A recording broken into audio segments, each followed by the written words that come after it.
Hello everyone and welcome to the Silicon Gurukul. Today is 2nd January 2024 and like every day मैं हूँ आपके साथ कुछ current affairs topics लेकर. These topics are very important as per the syllabus prescribed by UPSC and various other examinations.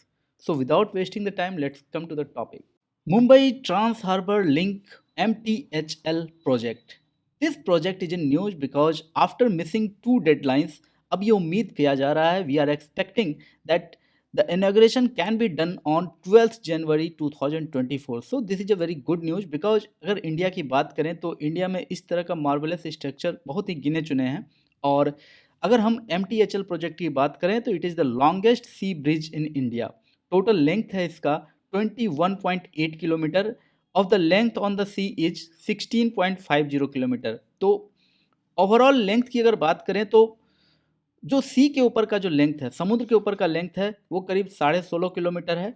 And पूरे अगर ज़मीन और समुद्र दोनों को हम काउंट करें तो फिर 21.8 किलोमीटर आ रहा है. अगर मैप में हम इसे देखें तो कुछ इस तरह का यहाँ हमें दिखेगा. ओके, ये देख सकते हैं आप कि अभी जो मुंबई से नावी मुंबई इस तरफ जो आपको दिख रहा है ना, ये मुंबई है आपका.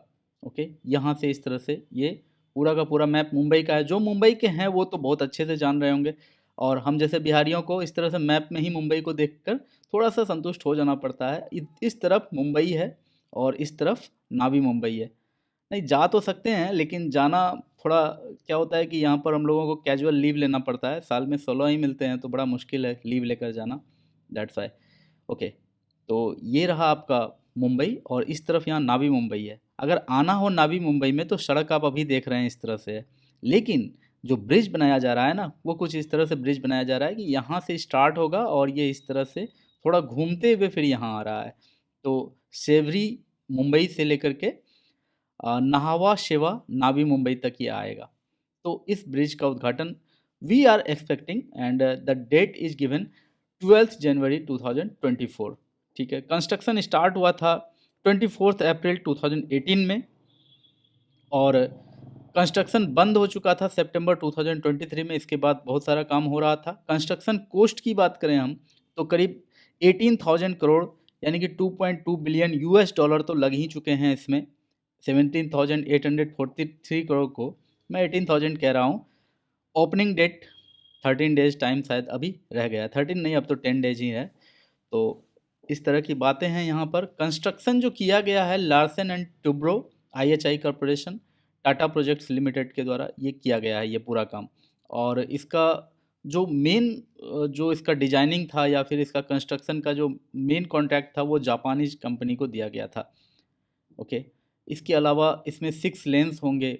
वाटर डेप्थ 47 मीटर है. Number of pierce in water 1089 pierce पर ये खड़ा होगा ये ब्रिज. बिगिन्स इन सेवरी साउथ मुंबई एंड्स शिर्ल यूरान नावी मुंबई. तो इस तरह से ढेर सारे जो डाटा आपको यहाँ दिए गए हैं आप देख सकते हैं. एक नाइट व्यू इस ब्रिज का कुछ इस तरह का रहेगा. ये इस तरह से मुंबई से शुरू होकर नावी मुंबई तक एंड करता हुआ ये ब्रिज है. इसे बनकर तैयार होने में अब तक 2 बार डेडलाइन मिस भी हो चुके हैं और इसी दौरान करीब ₹2190 करोड़ का एस्केलेशन भी आया था प्रोजेक्ट कॉस्ट में. लेकिन ओवरऑल ये ब्रिज अब बन के तैयार हो चुका है and we are very happy that it has been done. और प्रोजेक्ट का बेनिफिट क्या होने वाला है हमें, तो देखो ये एक फास्टर कनेक्टिविटी प्रोवाइड करेगा with the propose Navi Mumbai international airport, JNPT port और Mumbai Pune expressway and Mumbai Goa highway में बहुत ही एक फास्टर कनेक्टिविटी प्रोवाइड कर देगा. On the Mumbai side connectivity with the coastal road is planned through Sewri worldly elevated connector project. Recently the IOA Indian Olympic Association formed a 3-member ad hoc committee to run the day-to-day affairs of the Wrestling Federation of India recently. तो last year 2023 की बात करें तो पूरा का पूरा year ये wrestling federation of India बहुत ही चर्चा में रहा था. लास्ट ईयर 18 जनवरी 2023 के दिन ये प्रोटेस्ट शुरू हुआ था जिसे हम इंडियन रेसलर्स प्रोटेस्ट कहते हैं. 15 जून 2023 तक ये चला, लगभग 5 महीने. जंतर मंतर न्यू दिल्ली इंडिया में ये चला. इस प्रोटेस्ट को लीड करने वाले जो लीड फिगर्स थे विनेश फोगाट, साक्षी मलिक, बजरंग पुनिया, संगीता फोगाट, सत्यव्रत कडाइन, सोमवीर राठी, ये सब इसको लीड कर रहे थे। और बाद में फिर देखा गया था कि खाप पंचायत, संयुक्त किसान मोर्चा और भारतीय किसान यूनियन, ये सब भी इसमें शामिल हो गए थे। दैट मीन्स प्रोटेस्ट में शामिल हो गए थे। ये प्रोटेस्ट किस लिए था? तो जो WFI है, यानी कि रेसलिंग फेडरेशन ऑफ इंडिया है, उसके प्रेसिडेंट रहे थे उस समय बीजेपी MP ब्रिजभूषण शरण सिंह, और उनके ऊपर कुछ एलिगेशंस था और उनके ही खिलाफ ये प्रोटेस्ट था। उनका गोल यही था कि जो एक्यूज्ड है, यानी कि बीजेपी MP ब्रिजभूषण शरण सिंह, उनका अरेस्ट हो और उनके ऊपर जो एक कमेटी बिठाई जाए, उनका रिपोर्ट पब्लिक किया जाए, dissolution of the current executive committee of WFI। तो ये सब इनका डिमांड था। वन थिंग इज नोटेबल है that government was not taking cognizance of these athletes. Government ने इन एथलीट्स की तरफ से किसी भी तरह का हार्ड एक्शन नहीं लिया। Government was trying to buy the time, and since Brij Bhushan जो थे वो बीजेपी MP थे, तो एक तरह का टिल्ट भी उनकी तरफ हमें देखने को मिल रहा था। खैर, जो भी रहा हो, इसमें दिसंबर 21 को इलेक्शन होता है और संजय सिंह WFI के नए प्रेसिडेंट चुने जाते हैं आफ्टर बीटिंग अनीता श्योरन। अनीता श्योरन जो थी, वो रेसलर्स जो प्रोटेस्ट कर रहे थे उनके तरफ से उस इलेक्शन में लड़ रही थी, और अनीता श्योरन हार जाती है। इसके बाद जो साक्षी मलिक हैं, वो अनाउंस कर देती हैं कि she is retiring from wrestling on the same day. और बजरंग पुनिया, विनेश फोगाट, ये सब अपने अपने जो भी पदक थे, पद्मश्री या फिर और भी कुछ उनको जो पदक मिला हुआ था, वो सरकार को लौटाने लगते हैं। तो इसके बाद सरकार एक्शन में आती है, और एक्शन में आते ही ऑन 24 दिसंबर 2023 union sports ministry suspended the newly elected WFI body led by Sanjay Singh, citing the WFI's disregard for established policies and procedures. On December 29th, after the Sports Ministry's strong disapproval, the Wrestling Federation of India shifted its office from former President Brijbhushan Saran Singh's residence। तो बड़ा ही funny लगता है सुनने में कि एक MP अपने ही रेसिडेंस में WFI के ऑफिस भी बना लेते हैं। Anyway, come to the current topic. तो इंडियन ओलंपिक एसोसिएशन ने 3 मेंबर कमेटी बनाया है, एड हॉक कमेटी बनाया है। एड हॉक का मतलब पता है आपको? जो सडन किया जाए और कुछ स्पेशल पर्पज के लिए किया जाए, that is called ad hoc. तो एक एड हॉक कमेटी बनाया गया है इंडियन ओलंपिक एसोसिएशन के द्वारा to run affairs of suspended WFI। और ये WFI सस्पेंड कैसे हुआ, क्या क्या हुआ, तो एक प्रॉपर रिकैप तो मैंने आपको दे ही दिया है। नाउ सम की information about IOA, Indian Olympic Association. तो ये एक गवर्निंग बॉडी है for the Olympic movement and the Commonwealth Games in India. इसे एफिलिएशन मिला हुआ है International Olympic Committee, Commonwealth Games Federation and Olympic Council of Asia OCA and Association of National Olympic Committees. इन सब संस्थाओं से इसे एफिलिएशन मिला हुआ है। और IOA ये एक सुप्रीम एडमिनिस्ट्रेशन बॉडी है for various aspects of sports governance and athletes welfare. इन दोनों बातों के लिए ये एक सुप्रीम एडमिनिस्ट्रेशन बॉडी है in the country, and it runs under ministry of youth affairs and sports. इसकी स्थापना 1927 में हुई थी और उसी साल इससे रिकॉग्निशन भी मिला था, जिसमें सर दोरबजी टाटा और डॉक्टर AG न्योरेन ने बहुत ही इंपॉर्टेंट रोल प्ले किया था as the founding president and secretary general respectively. ये एक रजिस्टर्ड बॉडी है as a non profit organisation under the societies registration act of 1860। IOA का सबसे इम्पॉर्टेंट मैंडेट है कि जो भी टीम या फिर एथलीट्स पार्टिसिपेट कर रहे हैं ओलंपिक गेम्स में या कॉमनवेल्थ गेम्स में, एशियन गेम्स या इंटरनेशनल मल्टी स्पोर्ट कंपटीशन में, वहाँ उनके रिप्रेजेंटेशन को इंडिया के तरफ से ओवरसी करना, ये इंडियन ओलंपिक एसोसिएशन का सुप्रीम मैंडेट है। तो beyond participation in the games, IOA का एक और मैंडेट है कि डिफरेंट स्टेक होल्डर्स के साथ मिलकर देश में कई सारे इनिशिएटिव्स लाना, जिसके द्वारा स्पोर्ट्स एजुकेशन और ओलंपिक स्टडीज का डेवलपमेंट हो सके पूरे कंट्री में। Now some facts about the members of IOA। तो IOA के मेंबर में इंक्लूडेड हैं नेशनल स्पोर्ट्स फेडरेशन। ये बहुत ही इंपॉर्टेंट होता है। देखो, कोई भी ऐसा स्पोर्ट्स जो कि summer Olympic games, winter Olympic games, Asian games या फिर कॉमनवेल्थ गेम्स में इंक्लूडेड है, उस गेम का नाम है, तो उस गेम के रिगार्डिंग जो नेशनल स्पोर्ट्स फेडरेशन होगा, वो फेडरेशन का उस फेडरेशन को भी इस IOA का मेंबर माना जाता है। इसके अलावा स्टेट ओलंपिक एसोसिएशंस भी IOA के ही मेंबर होते हैं, और IOC मेंबर्स यानी कि इंडियन ओलंपिक कमेटी मेंबर्स, जिसमें कि 32 मेंबर्स होते हैं, अभी प्रेजेंटली 32 हैं, और उनको लीड कर रही हैं PT Usha, who is the president of IOA। And other select multi sport organisation. तो इस तरह से ये IOA काम करता है, यानी कि ये सब इनके मेंबर होते हैं। इसके अलावा गवर्नेंस की बात करें तो 32 मेंबर एग्जीक्यूटिव काउंसिल को प्रेसिडेंट हेड करती हैं, लीड करती हैं। Election for the executive council held once in every 4 years, और working of the executive council is also assisted by different standing committees of the IOA that are constituted with experts in the subject field to help in various aspects of governance. Now, some key facts about Wrestling Federation of India. It's a governing body for the sports wrestling in India. It was founded in 1967. हालांकि कुछ website में 1958 भी मुझे मिला है, so I am not sure, तो Wikipedia को ही मैंने सही माना।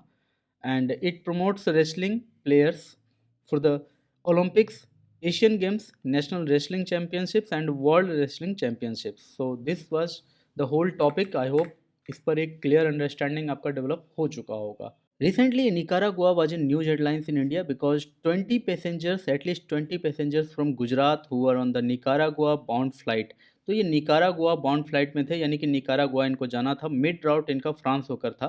तो फ्रांस में 4 दिनों तक इनका इंस्पेक्शन होता है और बाद में फिर इन्हें इंडिया रिटर्न कर दिया जाता है। जब ये इंडिया रिटर्न होकर आते हैं, टोटल 60 थे, जिसमें से कि 20 का भी क्वेश्चनिंग चल रहा है। तो इनसे यही क्वेश्चन किया जा रहा है कि क्या इनके पीछे कोई इलीगल इमिग्रेशन नेटवर्क था क्या।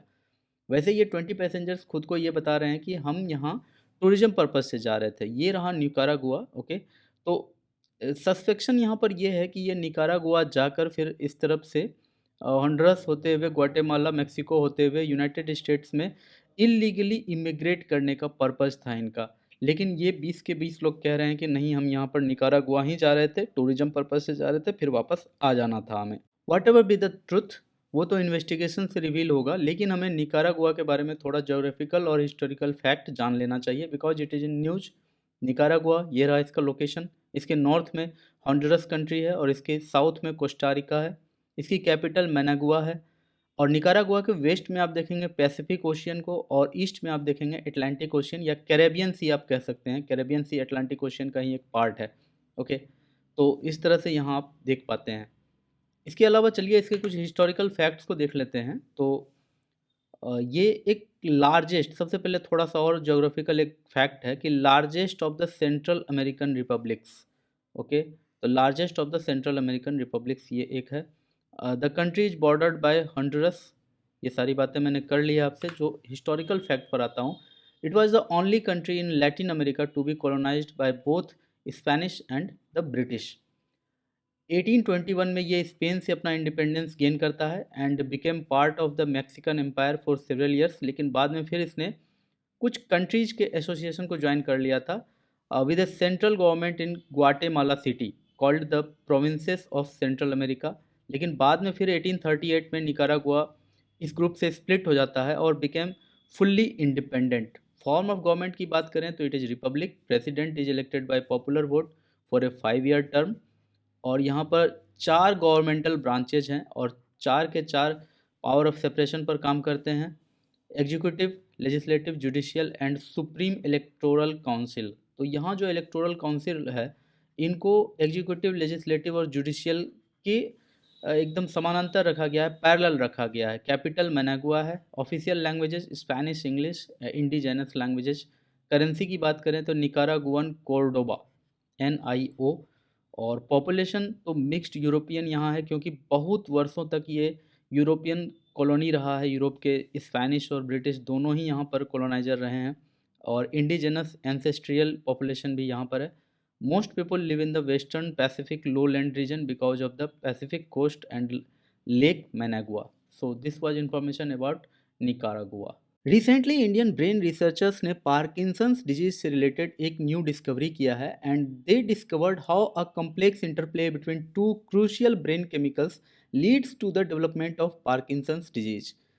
अब तक टिल येट जो मेडिकल साइंस है वो पार्किंसन डिजीज़ के काउज से अनअवेयर था। इसके प्रॉपर काउज के बारे में मेडिकल साइंस में ज़्यादा कुछ नॉलेज नहीं था। लेकिन इंडियन ब्रेन रिसर्चर्स ने ये जो डिस्कवरी की है, शायद ये इस डिजीज़ के ट्रीटमेंट में नया रिवोल्यूशन लेकर आए आने वाले समय में।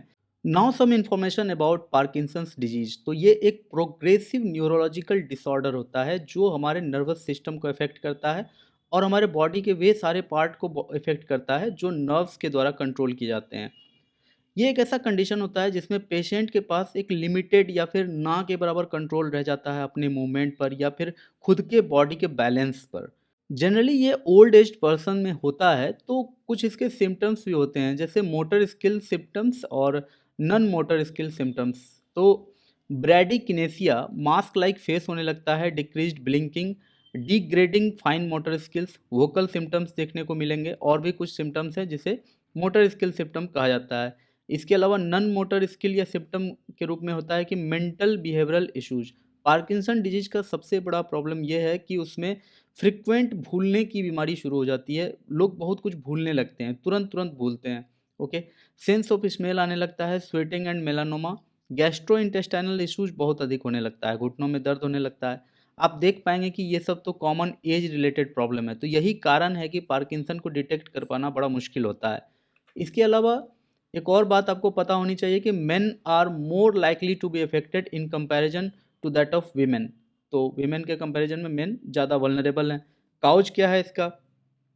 तो देखो, ब्रेन का एक पार्ट होता है सब्सटेंसिया निग्रा, और यहाँ के जो नर्व सेल होते हैं ना, वो पूरे बॉडी के मूवमेंट को कंट्रोल करते हैं। और साथ साथ इन्हीं नर्व सेल्स के द्वारा डोपामाइन भी रिलीज किया जाता है। डोपामाइन एक तरह का हार्मोन होता है या सब्सटेंस, आप कह लीजिए, जो भी समझे। तो डोपामाइन अदर न्यूरोट्रांसमीटर्स के साथ मिलकर काम करता है to help coordinate the millions of nerve and muscle cells involve in the movement. तो बॉडी का जो भी मसल सेल्स है, नर्व है, उसके साथ न्यूरोट्रांसमीटर और डोपामाइन मिल करके आपको मूवमेंट में आपका हेल्प करता है। जो भी सिग्नल ब्रेन भेजता है वो आपका, अगर आपने हैंड को सिग्नल भेजा है, फिंगर्स को सिग्नल भेजा है लिखने के लिए, और प्रॉपर हैंड राइटिंग, आपका लेटर्स का सिग्नल आप ब्रेन में जैसे सोच रहे हैं वो जा रहा है, तो उसमें डोपामाइन बहुत इंपॉर्टेंट रोल प्ले करता है। और डोपामाइन का अगर जो प्रोडक्शन है वो बंद हो जाए, क्योंकि ये नर्व सेल अगर किसी भी कारण से डैमेज हो जाए, डाई आउट होने लगे, इम्पेयर्ड हो जाए, तो फिर डोपामाइन का अगर प्रोडक्शन रुक जाए तो क्या होगा? तो न्यूरोट्रांसमीटर्स ठीक से काम करना बंद कर देंगे। तो जो भी सिग्नल या मूवमेंट जो भी ब्रेन चाहेगा बॉडी में कराना, वो करा नहीं पाएगा। इवन ब्रेन भी ठीक से सेंस नहीं कर पाएगा। जो बॉडी में किसी भी तरह का सेंसेशन आएगा तो ब्रेन तक वो सिमुलेशन जाने में टाइम लग जाएगा। तो इस तरह से lack of dopamine causes the slowed movements and tremors symptoms of Parkinson's disease. So I think this was the shortest description about the disease and its cause. चलिए सिम्टम्स की बात करते हैं। हालांकि पहले हमने थोड़ा सा इसके बारे में देखा है अभी। तो disease symptoms can be different for everyone, सबके लिए अलग अलग होता है। और अर्ली सिम्टम्स में माइल्ड एंड गो अननोटिस्ड। तो पहले ही आपको इसके बारे में बताया गया था कि ये एक प्रोग्रेसिव न्यूरोलॉजिकल डिसऑर्डर होता है। तो शुरुआत में बहुत ही कम रहता है, लेकिन बाद में फिर ये बढ़ता ही चला जाता है। और ट्रेमर्स इसका सबसे बड़ा सिम्टम होता है, यानी कि trembling in hands, arms, legs and जाव। तो ये इसका सबसे बड़ा सिम्टम है। रिजिडिटी आने लगती है बॉडी में, यानी कि स्टिफनेस आने लगती है। Impaired balance and coordination, slowness of movement, ये सारे सिम्टम्स हैं पार्किंसन डिजीज के। Patients may also experience other symptoms such as difficulty in swallowing, chewing and speaking, urinary problems, okay, gastrointestinal जिसको कहा था अभी हमने, constipation, skin problems, depression, emotional changes, sleep disruption, ये सारे प्रॉब्लम्स देखने को मिलते हैं। डायग्नोसिस की बात करें तो करेंटली कोई भी ब्लड टेस्ट या फिर रेडियोलॉजिकल टेस्ट के द्वारा इसे डायग्नोस करना पॉसिबल अभी नहीं है प्रेजेंट में। ट्रीटमेंट की बात भी करें अगर, तो till yet no cure for this disease. लेकिन जो भी सिम्टम आपके हैं वो सिम्टम को ठीक करने के लिए, जैसे ट्रेम्बलिंग हो रहा है, ठीक है, ट्रेमर्स हो रहा है, तो उसको ठीक करने के लिए, स्टिफनेस को ठीक करने के लिए मेडिसिन दिया जा सकता है। जो भी सिम्टम है वो सिम्टम ठीक हो सकता है, लेकिन जो भी मैंने आपको बताया कि ये जो नर्व सेल डैमेज होने लगते हैं, इसका कोई ट्रीटमेंट नहीं है कि वो नर्व सेल कैसे ठीक हो जाएंगे। So this was a short note on the Parkinson's disease. Recently, the valedictory session of the 70th edition of the No India program was held at the Ministry of External Affairs, New Delhi. तो know India programme क्या है उसके बारे में हम यहाँ जानेंगे। So it is a flagship programme of the Ministry of External Affairs for engagement with Indian origin youth between 18 to 13 years old. Basically ये एक 3 वीक ओरिएंटेशन प्रोग्राम होता है फॉर इंडियन डायस्पोरा। ऐसे लोग जो इंडियन ओरिजिन के हैं लेकिन वर्ल्ड के अलग अलग पार्ट में रह रहे हैं और वो यूथ होने चाहिए, उनको इंडिया बुलाया जाता है। 3 वीक्स का ये प्रोग्राम होता है। और इसका गोल होता है to promote awareness of different facets of life in contemporary India. आज का भारत का क्या स्थिति है, यहाँ लाइफ की क्या स्थिति है, तो ताकि उन्हें इंडिया से थोड़ा जोड़ा जा सके, कनेक्ट किया जा सके, ये इस प्रोग्राम का गोल है। और ये प्रोग्राम 2003 से सक्सेसफुली चल रहा है। जो भी एप्लीकेंट होते हैं पूरे ऑल ओवर द वर्ल्ड, उनको 21 डे शेड्यूल के लिए चुना जाता है, एक सिलेक्शन प्रोसेस होता है उसके लिए बाकायदा, और तब उन्हें भारत में लाया जाता है। 90% जो कॉस्ट होता है उनके इंटरनेशनल एयर फेयर का, वो मिनिस्ट्री ऑफ एक्सटर्नल अफेयर्स के द्वारा ही बॉर्न किया जाता है, while the remaining 10% is borne by the applicants themselves. During the period of their stay in India, ministry provided for their accommodation, meals and domestic transportation by road or air. और उनके जो पूरा का पूरा stay का period होता है, तो KIP पार्टिसिपेंट्स को पूरा इंसाइट्स दिया जाता है ताकि वो भारत के political system, economy, society, development in various की सेक्टर्स को समझ पाएँ, उनको फुल अंडरस्टैंडिंग इसका मिल पाए। Further, they are also provided exposure to India's history and heritage by visiting places of historical and cultural significances. And ministry also facilitates their interactions with students and professionals from various fields, along with arranging for meetings and call on visits with senior officials and leadership. तो participants को 7 से 10 दिन का state visit पर भी भेजा जाता है to one or more Indian states as a part of the programme. तो ये है पूरा का पूरा नो इंडिया प्रोग्राम का एक birds eye view. I hope you like it. Recently, an exhibition traces the artistic journey of the celebrated Mashe family and their effort in reviving the Warli painting. Warli painting के बारे में थोड़ा सा information चाहिए हमें। It is a style of tribal art. ये एक tribal art होता है, ऑब्वियसली ट्राइब्स के द्वारा ये किया जाता है। Created by the tribal people from north Sahyadri range in Maharashtra.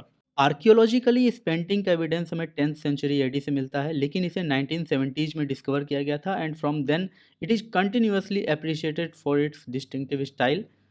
Traditionally ये विमेन के द्वारा ही प्रैक्टिस किया जाता था। वर्ली ट्राइब के विमेन को सुवासिनीज कहा जाता है। मोस्टली ये पेंटिंग उन्हीं लोगों के द्वारा पहले बनाया जाता था।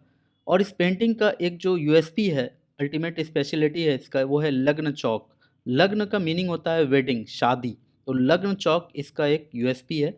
आप देख सकते हैं कि बीच में कहीं ना कहीं एक स्क्वायर है, एक सेंटर है बीच में, उसके इर्द गिर्द बाकी सारा थीम सब होता है। इसके अलावा जो माशे फैमिली है वो बहुत ही ज़्यादा सेलिब्रेट किए जाते हैं, क्योंकि उन्होंने इस वर्ली पेंटिंग को रिवाइव करने में, इसे पॉपुलर बनाने में अपना पूरा लाइफ लगा दिया था। तो एक बार उनको भी देख लीजिए। ये हैं जिव्य सोम माशे, और ये महाराष्ट्र के ही रहने वाले हैं। इनका जन्म हुआ था 1934 में, और थाने डिस्ट्रिक्ट धमन गांव में ये रहते हैं, और रहते थे, सॉरी। 2018 में इनका डेथ हो जाता है, और वर्ली पेंटिंग के लिए ये जाने जाते हैं। So this was his contribution in this art form. Okay. Theme क्या होता है? तो daily routine of rural life इसका थीम होता है। इसके पेंटिंग में आपको, मोस्ट ऑफ द पेंटिंग आपको इसी तरह के दिखेंगे कि उसमें कुछ रूरल लाइफ आपको दिखेगा। जैसे ये कुछ बोझ उठा रहा है, लग रहा है जैसे कि कोई फसल कटा हुआ है वही उठा रहा है। ये ऐसा लग रहा है जैसे अपने कंधे पर कुछ लेके जा रहा है बो के जैसा। तो इसमें मछली वगैरह लेकर कहीं जा रहा है, जो पुराने ज़माने में लोग करते थे। ये टोकरी उठा के चल रही है ये महिला। तो इस तरह से इनकी पेंटिंग होती है। Relationship of the tribals people with the nature, their gods, myths, traditions, customs, festivities. Okay. Basic geometrical shapes, circle, triangle, square. Central motif in each ritual painting is square, known as the chalk or chaukhut. Mostly two types known as Dev chalk and Lagna chalk. One of the central aspects depicted in many worldly paintings is the tarpa dance. तो Tarpa dance क्या होता है? एक instrument होता है trumpet. Trumpet like एक instrument होता है जो वो बजाया जाता है मुंह से फूंक कर। कुछ इस तरह से इसमें आपको अगर दिख रहा होगा यहाँ इमेज में, तो ऐसा कुछ तो नहीं दिख रहा है, सॉरी। तो वो एक ट्रम्पेट लाइक इंस्ट्रूमेंट को बजाते हुए ढेर सारे लोगों का पिक्चर, उसका पेंटिंग खूब इसमें मिलता है। तो वर्ली पेंटिंग का एक इस तरह से टारपा डांस उसको कहा जाता है। सो it is also a kind of USP for those things. Painting techniques की बात करें तो पहले तो डिज़ाइन सेलेक्ट किया जाता है, और डायरेक्टली इसे पेपर या क्लॉथ पर ड्रॉ कर दिया जाता है। Without tracing design, directly drawn on paper और cloth. cleverly modified bamboo sticks used as paint brushes to create the paintings। और जो भी मटेरियल यूज होते हैं इस पेंटिंग में वो नेचर से डिराइव होते हैं, जैसे कि ब्राउन और ऑरेंज कलर फ्रॉम हेना जो मेहंदी होती है उससे, indigo from dye, red from bricks and white from thick rice paste. चावल को पीस कर पेस्ट बना लिया जाता है और उसको वाइट कलर की तरह यूज किया जाता है। So this was about Warli painting जो महाराष्ट्र से ओरिजिनेटेड हुआ था। Recently, an official from National Research Center on Lychee (NRCL) informed that lychee is now being cultivated across 19 Indian states across India. So this is a kind of quite good news because पहले ये Tripura, Jammu and Kashmir और कुछ Himalayan states और उत्तर प्रदेश के plane और मध्य प्रदेश तक ये restricted था इसका कल्टीवेशन, लीची का कल्टीवेशन। लेकिन with the passing time it has been spreaded to Bihar, Jharkhand, Madhya Pradesh, Chhattisgarh etc। Total 19 states में अगर ये कल्टीवेशन हो रहा है तो इसके एक्सपोर्ट से इंडिया को बहुत ज़्यादा बेनिफिट हो सकता है आने वाले समय में। That's why it is a good news.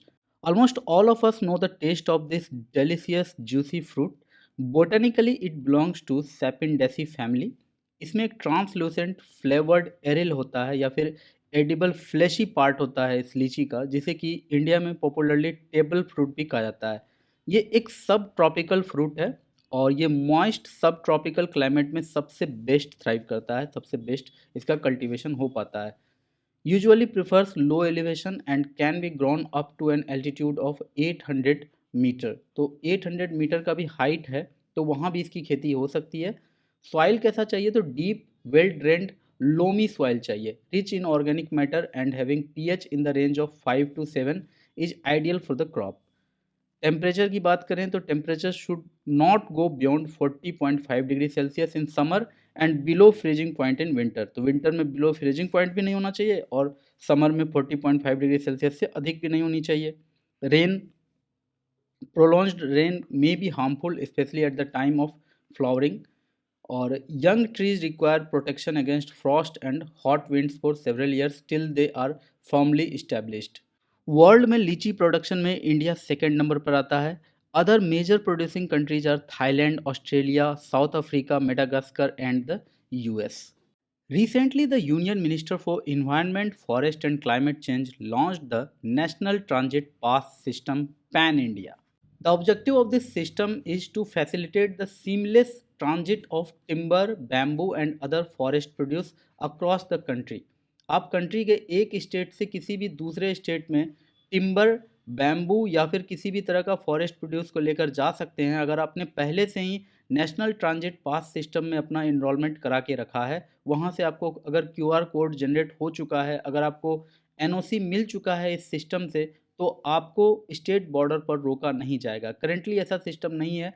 Currently अगर आप किसी भी तरह का फॉरेस्ट प्रोड्यूस लाइक टिम्बर या बैम्बू या किसी भी तरह का फॉरेस्ट प्रोड्यूस लेकर निकलते हैं तो बॉर्डर पर आपको रोक दिया जाता है और आपसे बहुत सारे क्वेश्चन पूछे जाते हैं, बहुत सारे फॉर्मेलिटीज किए जाते हैं। महीनों तक भी सामान कभी कभी लगे रह जाते हैं, बॉर्डर पर ख़राब भी हो जाते हैं कभी कभी। So the vision behind national transit pass system is the one nation one pass regime. ठीक उसी तरह से जैसे one nation one election, one nation one ration, उसी तरह से है यहाँ पर one nation one pass which will enable seamless transit across the country. और ऐसा होने से क्या होगा तो ईज ऑफ डूइंग बिजनेस आएगा। जो भी ट्रेडर्स हैं उन्हें ऑफिस के चक्कर नहीं लगाने होंगे, हर स्टेट बॉर्डर पर उन्हें बार बार रुकना नहीं होगा, पेपर वर्क बहुत ज़्यादा नहीं होगा जो जिसे लाल फीताशाही कहा जाता है, रेड टैपिज्म कहा जाता है, वो सब ज़्यादा कुछ नहीं होगा।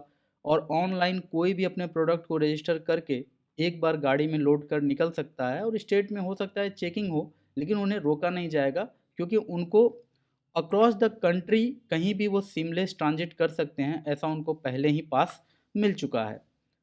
और it provide a unified online mode for tree growers and farmers involve in agro forestry. और जो यूजर होंगे उनके कन्वीनियंस का पूरा ध्यान रखा गया है क्योंकि जो पोर्टल डिज़ाइन किया गया है ना वो मोबाइल या डेस्कटॉप दोनों जगह से बहुत ही अच्छे से एक्सेस किया जा सकता है। और transit permit will be issued for tree species which are regulated. जो रेगुलेटेड स्पेसीज है सिर्फ उसी के लिए आपको मिलेगा परमिट। नो ऑब्जेक्शन सर्टिफिकेट खुद से आप ही बना सकते हैं और ये क्यूआर कोड के फॉर्म में होता है, ठीक है। तो क्यूआर कोड के फॉर्म में आपने बना के ले लिया, क्यूआर कोड लेकर आप चल रहे हैं, कहीं भी पुलिस अगर आती है तो आप प्रिंट आउट भी क्यूआर कोड अगर उसे दिखाते हैं तो पुलिस या जो एक्साइज डिपार्टमेंट है उस स्टेट का, जो भी डिपार्टमेंट है, सेल्स डिपार्टमेंट है, तो वो आकर उस क्यूआर कोड को स्कैन करेगा और फिर वो अगर देख लेता है कि ये सेंट्रल गवर्नमेंट का पास इसे मिला हुआ है, तो वो आपको जाने देगा। प्रेजेंटली 25 स्टेट्स ने इसके लिए अपनी हामी भर दी है और इसका नोडल मिनिस्ट्री है ministry of environment, forest and climate change. So this was the information about NTPS, National Transit Pass System. Recently, Guyana and Venezuela, two South American countries, are in news because of a border dispute. हालांकि ये border dispute उनके बीच हमेशा रहता है, लेकिन हाल के दिनों में ये टेंशन कुछ अधिक टेंसिफाइड हो गया है। अमिड राइजिंग टेंशंस, एक ब्रिटिश वारशिप भी वहाँ गुयाना की तरफ से पहुँच चुका है। और गुयाना की तरफ से ब्रिटिश वारशिप इसलिए पहुँचा है क्योंकि गुयाना एक फॉर्मर ब्रिटिश कॉलोनी रहा है। अगर आप 17th 18th या 19th सेंचुरी तक की बात करें तो वहाँ पर ब्रिटिश और स्पेनिश पावर के बीच में टसल हमेशा रहा था। और यहाँ जो भी कंट्री हैं साउथ अमेरिका में, वो या तो स्पेनिश या ब्रिटिश कॉलोनी रहे हैं 18th और 19th सेंचुरी में। In the 1840s British government ने अपना एक यूनिलैटरल सर्वे कराया था लैंड का, और उसने अपना एक बॉर्डर क्लेम कर लिया था। जो बॉर्डर आपको यहाँ ऐसे इस तरह से दिख रहा है, ये जो रेड वाला लास्ट में है, इस तरह से आपको दिख रहा है। तो ये जो, जब गुयाना ब्रिटिश के कंट्रोल में था ना, तो उस समय ब्रिटिश ने अपना सर्वे कर ये क्लियर कर लिया था कि ये जो बॉर्डर है ना, यही गुयाना का बॉर्डर है। और इस तरह से जब गुयाना इंडिपेंडेंट हुआ तो उसे ये पूरा का पूरा टेरिटोरी मिला। तो यहाँ देखो, ये जो रिवर है, ये सबसे इम्पोर्टेंट लड़ाई का मुद्दा है। आप सबको पता है कि जो थर्ड वर्ल्ड वॉर होने वाला है वो वाटर के लिए होने वाला है। और वाटर के लिए कैसे होगा, तो कुछ इसी तरह से होगा। एक्चुअली ये रिवर यहाँ से ऐसे फ्लो कर रहा है। तो वेनेजुएला का कहना है कि ब्रिटेन ने तो यूनिलैटरली अपना ये सर्वे कराया था, हमारा टेरिटोरी तो यहाँ से है, इस रिवर से है। और गुयाना का कहना है कि हमने इंडिपेंडेंट पाया और ब्रिटिश का जहाँ तक एक्सटेंट था वो तो हमें मिलना ही चाहिए, क्योंकि ब्रिटिश से हमने ये आज़ादी पाया है। वेनेजुएला से तो हमने नहीं पाया है कि हम ब्रिटिश से छीन कर ये प्रॉपर्टी लिए हैं। तो ये तो हमारा है, इसमें वेनेजुएला का कैसे हो जाएगा? तो ये एक बहुत ही बड़ा कॉन्फ्लिक्ट है। और इसी कॉन्फ्लिक्ट के कारण अभी फिर से ब्रिटेन वहाँ पर अपना वारशिप लेकर पहुँच गया है। तो दुनिया में कहीं भी कुछ झगड़ा-वगड़ा होता है तो ब्रिटेन तो उसके पीछे होता ही है कहीं न कहीं उसके काउज़ में। The boundary has since been arbitrated 1899। 1899 में डिस्प्यूट इतना बढ़ गया था कि ठीक है, दोनों इस बात पर सहमत हुए थे कि ठीक है, इसको हम लोग आर्बिट्रेट करेंगे। यानी कि वेनेजुएला भी ये बात पर मान गया था कि एक सहमति के साथ इस बाउंड्री को हम आगे ले जाएँगे। और गुयाना भी कहा था कि ठीक है, इसके भीतर का टेरिटोरी हम ले लेंगे, लेकिन एक प्रॉपर डिमार्केशन होने के बाद ही हम ऐसा करेंगे। तो 1905 तक डिमार्केशन होने की बात हुई थी, लेकिन आज भी ये कॉन्फ्लिक्ट में है और आज भी इसको लेकर के दोनों के बीच में लड़ाई होती है। जैसा कि मैंने आपको बताया, पूरा लड़ाई पानी का ही है। तो ये जो रिवर है एस्क्यूबो रिवर, इसके वेस्ट में है गुयाना एस्क्यूबा। ये रीजन एडमिनिस्टर किया जाता है गुयाना के द्वारा, लेकिन इसे क्लेम करता है वेनेजुएला। वेनेजुएला ये पूरा शेडेड टेरिटोरी को अपना क्लेम करता है, जबकि गुयाना कहता है कि ऐसा कुछ भी नहीं है। इसके अलावा Guyana submitted the dispute to the International Court of Justice. 2018 में वो इंटरनेशनल कोर्ट ऑफ जस्टिस गया था। डिस्पाइट वेनेजुएलाज विदड्रावल, विदड्रावल हो गया था वहाँ, यानी कि वेनेजुएला वहाँ से निकल गया, लेकिन फिर भी केस तो अभी भी चल रहा है। Proceedings are currently ongoing. Total अगर हम एरिया देखें, ये जो शेडेड पार्ट आपको दिख रहा है, ये shaded part approximately 1,42,795 square kilometre का एरिया है, that is currently administered by Guyana. और अगर वेनेजुएला को वो पार्ट दे दिया जाता है ना, तो उसे 1034 किलोमीटर अंदर जाने का मौका मिल जाएगा। कुछ इस तरह की बातें यहाँ पर हो रही है।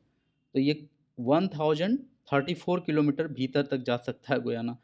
सो ये बहुत ही अपने आप में बहुत बड़ा डिस्प्यूट हो रहा है ना यहाँ। यहाँ पाक ऑक्युपाइड कश्मीर में बहुत ही कम एरिया है पाकिस्तान के पास, तो इतना बड़ा इशू है।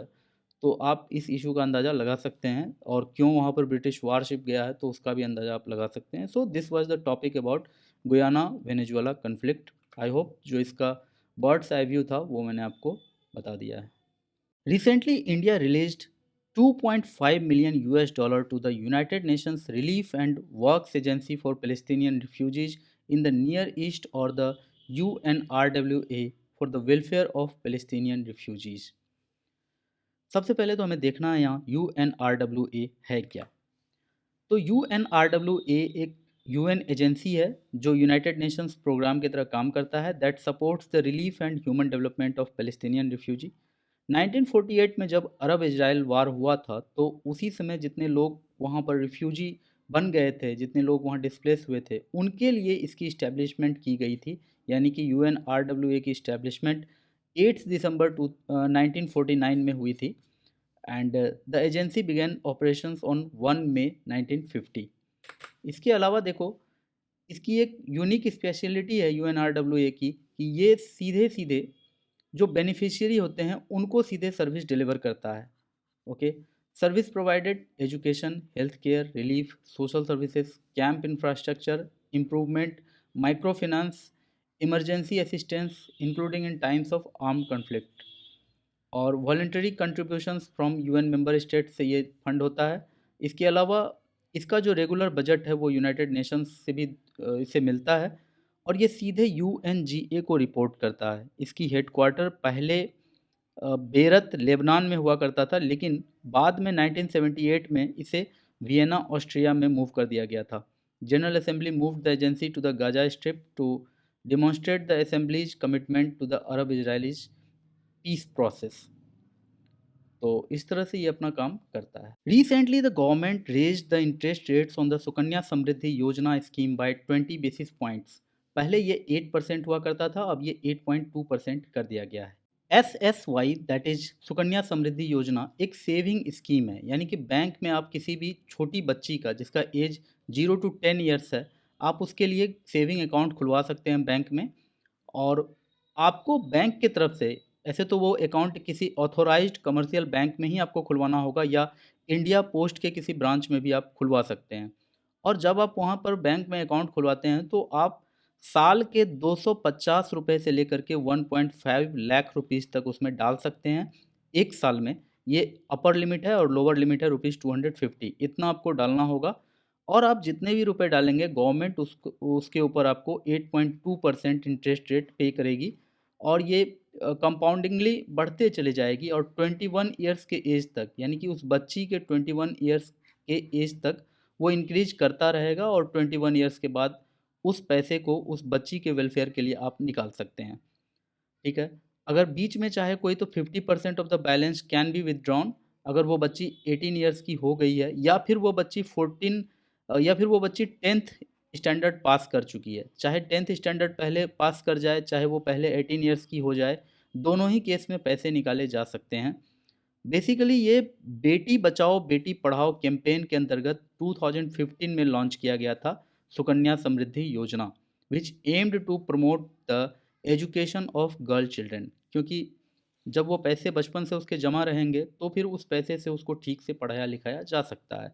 तो ये एक मोटा मोटा आइडिया था।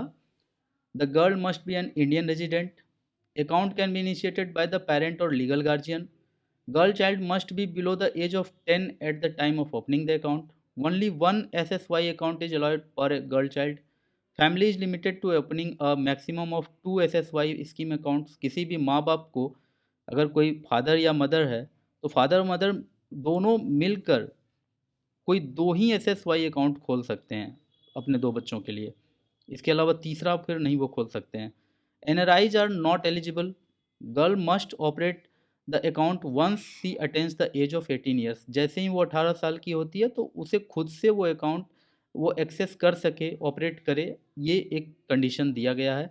और मिनिमम और मैक्सिमम डिपॉजिट की बात मैंने की आपसे, कि 250 रुपीज़ ये मिनिमम लिमिट है, और 1.5 लाख रुपीज़ वो मैक्सिमम लिमिट है। इससे ज़्यादा नहीं डाल सकते, और 250 तो कम से कम डालना ही पड़ेगा। और अगर आप डिपॉजिट जो भी कर रहे हैं, तो 21 ईयर्स के बाद आपको किसी तरह का इंटरेस्ट नहीं मिलेगा, और स्कीम मैच्योर कर जाएगा, जो भी रुपए आपके होंगे आपको मिल जाएगा। ओके। और 15 ईयर्स के पीरियड के लिए ये होगा।